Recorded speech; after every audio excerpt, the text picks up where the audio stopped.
Nous allons maintenant montrer sur un exemple comment on peut modéliser une situation de proportionnalité par une fonction linéaire.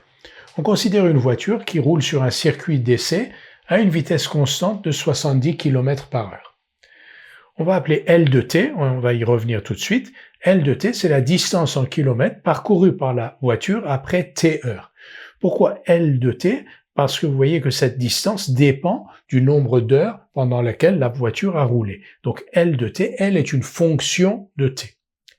Donc on a L de t qui est la distance en kilomètres parcourue par la voiture et t, c'est le nombre d'heures pendant lesquelles elle a roulé. On a donc le tableau de proportionnalité suivant. Sur la première ligne, si on met le nombre d'heures et sur la deuxième ligne, le nombre de kilomètres, comme la voiture roule à une vitesse constante de 70 km, donc si au bout de 0 heure, elle a bien sûr fait 0 km, au bout d'une heure, 70 km, au bout de 2 heures, 2 fois 70, 140, au bout de 3 heures, 3 fois 70, 210. On a bien une situation de proportionnalité.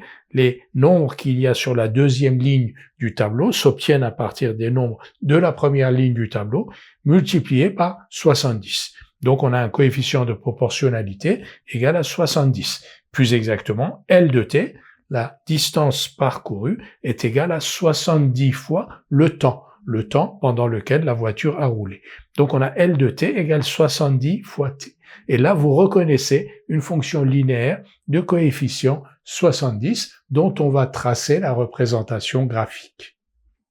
La distance parcourue, L de t, est donc une fonction linéaire de coefficient 70. L de t égale 70 fois t, où t est la durée pendant laquelle la voiture a roulé.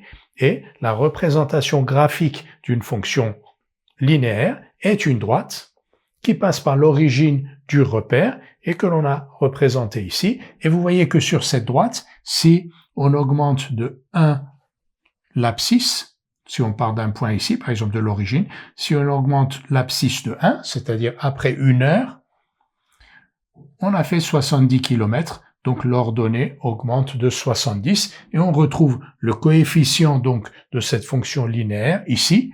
Donc après une heure, on a roulé 70 km, on a parcouru une distance de 70 km et ce 70 que l'on retrouve ici est le coefficient de la fonction linéaire L de t égale 70 fois t.